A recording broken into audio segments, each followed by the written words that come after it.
Salam à toutes et à tous. Donc dans cette vidéo, je vais revenir sur la stratégie américaine en Afrique du Nord et je vais vous dire pourquoi le Maroc est un allié si stratégique pour les États-Unis.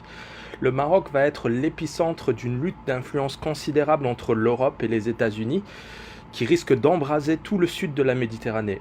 Vous allez comprendre l'attitude des Allemands et des Espagnols face à la reconnaissance de Trump. Je vais aller droit au but. Pour les Américains, soutenir l'intégrité territoriale du Maroc, c'est une façon de soutenir un allié historique, mais aussi de contrecarrer les plans de l'Union européenne dans la région. Les Américains ne veulent surtout pas que les ressources en terres rares autour du monde des tropiques aillent alimenter l'industrie automobile et militaire européenne. C'est aussi simple que ça.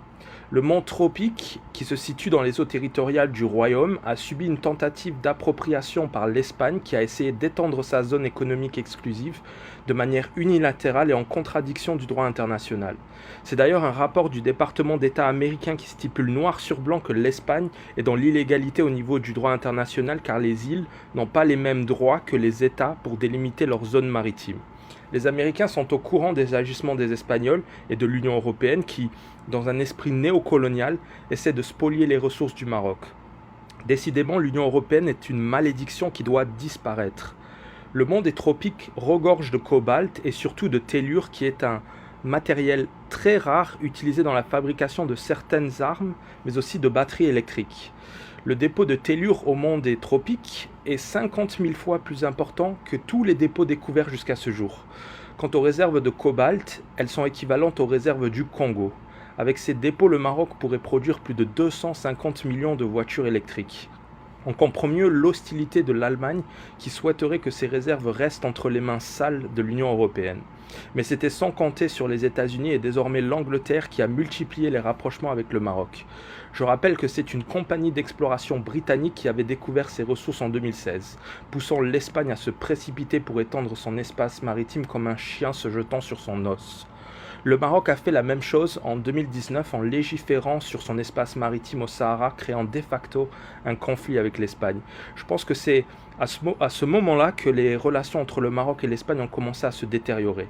Après l'adoption des lois délimitant la zone économique exclusive du Maroc à 350 milles nautiques, des députés européens espagnols ont soulevé la question auprès du Parlement européen dans une motion intitulée, je cite, Maroc, l'illégale délimitation de sa zone économique exclusive.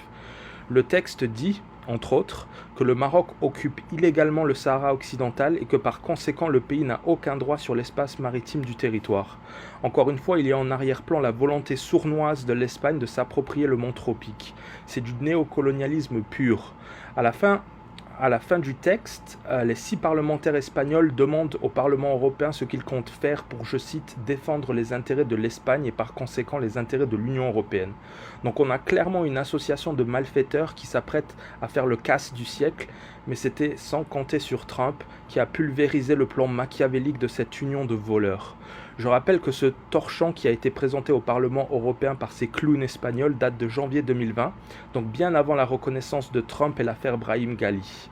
D'ailleurs, à la suite de cette note au Parlement, et se pensant maligne, l'Espagne a souhaité organiser une réunion d'État avec le Maroc pour soi-disant régler ses problèmes de zone maritime et parler d'immigration au passage. La réunion a été repoussée plusieurs fois sous prétexte de crise sanitaire, jusqu'à l'apothéose et la reconnaissance de Trump. Je pense que le Maroc a fait exprès de repousser cette réunion car le pays savait que l'Espagne allait utiliser le Sahara contre lui. Nasser Bourita était déjà en discussion avec l'administration Trump et les deux pays voulaient donner une claque synchronisée à l'Espagne. L'Espagne a vu un de ses leviers de pression traditionnels sur le Maroc se briser en 1000 morceaux.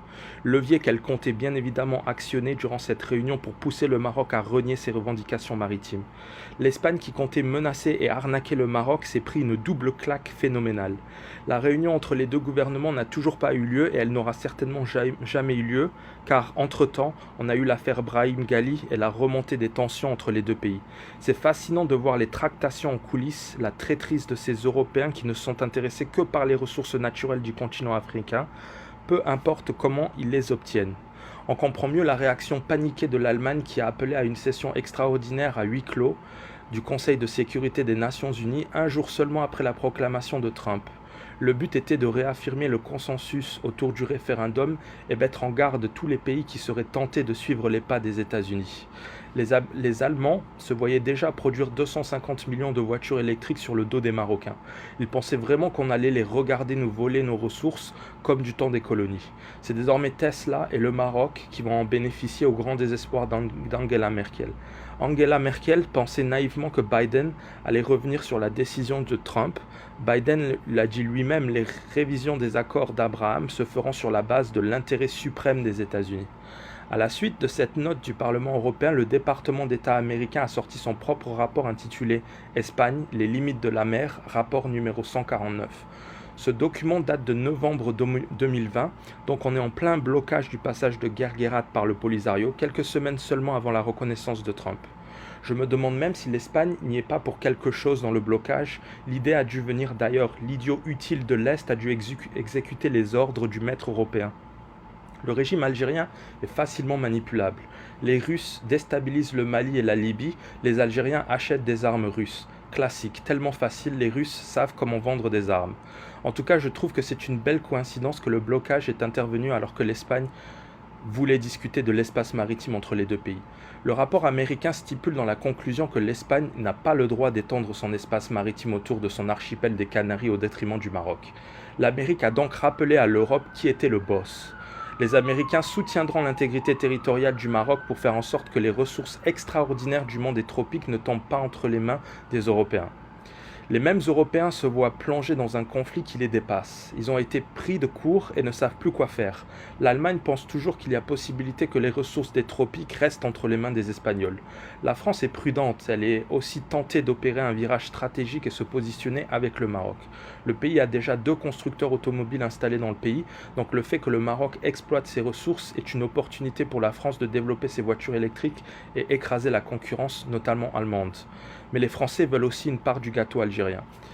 Les Allemands ont le cul entre 2 chaises, passez-moi l'expression, mais c'est pour cette raison que les Allemands ont tenté de faire marche arrière en réinvitant le Maroc à la conférence de Berlin sur la Libye. Il y a une volonté d'apaiser les tensions car l'Allemagne ne veut pas risquer de se mettre à dos le pays qui pourrait faire basculer le secteur des énergies renouvelables grâce à ses réserves considérables de métaux précieux. Oubliez le pétrole, oubliez le gaz, le Maroc est assis sur des centaines de milliards de dollars de métaux précieux. Même les Chinois essaient de séduire le Maroc. Il y a eu récemment le Morocco-China Business Council à Agadir où la diplomatie chinoise a réaffirmé que le plan d'autonomie du Sahara proposé par le Maroc était l'option la plus crédible. La Chine a longtemps soutenu l'Algérie, elle est désormais en train d'opérer un virage à 360 degrés et je suis certain que le monde des tropiques y est pour quelque chose. Il y a plusieurs événements qui confirment cette implication des États-Unis, mais aussi des Britanniques qui ont repris leur liberté depuis le Brexit et se voient désormais en concurrent de l'Union européenne. Rappelez-vous, après le Brexit, le premier pays que les Britanniques ont visité, c'était le Maroc, pour signer un accord pour l'ouverture d'une nouvelle ligne maritime entre les deux pays. Les Britanniques veulent remplacer l'Espagne par le Maroc pour tout ce qui est approvisionnement en fruits et légumes, ce qui a dévasté les producteurs espagnols qui accusent désormais le Maroc de tous leurs maux. Ils blâment le Maroc de leur avoir pris le marché britannique. Il y a eu aussi l'accord commercial avec la Grande-Bretagne qui a inclus pour la première fois le Sahara marocain. Cet accord a été attaqué par le Polisario, ce qui devrait pousser Boris Johnson à reconnaître la marocanité du Sahara très prochainement. Je peux aussi citer le câble électrique sous-marin qui devrait relier un méga projet éolien et solaire au Maroc à la Grande-Bretagne. Un autre événement important qui confirme cette nouvelle stratégie américaine, c'est l'éjection de l'Espagne par le Maroc des exercices de l'African Lion 2021, sans que les États-Unis ne disent un mot à ce sujet, comme s'ils approuvaient la décision du Maroc. Il y a eu aussi les exercices navals maroco-américains à seulement 50 000 marins des côtes des Canaries, ainsi que le survol de l'espace aérien des îles, comme pour menacer l'Espagne. D'ailleurs, celle-ci n'a pas protesté.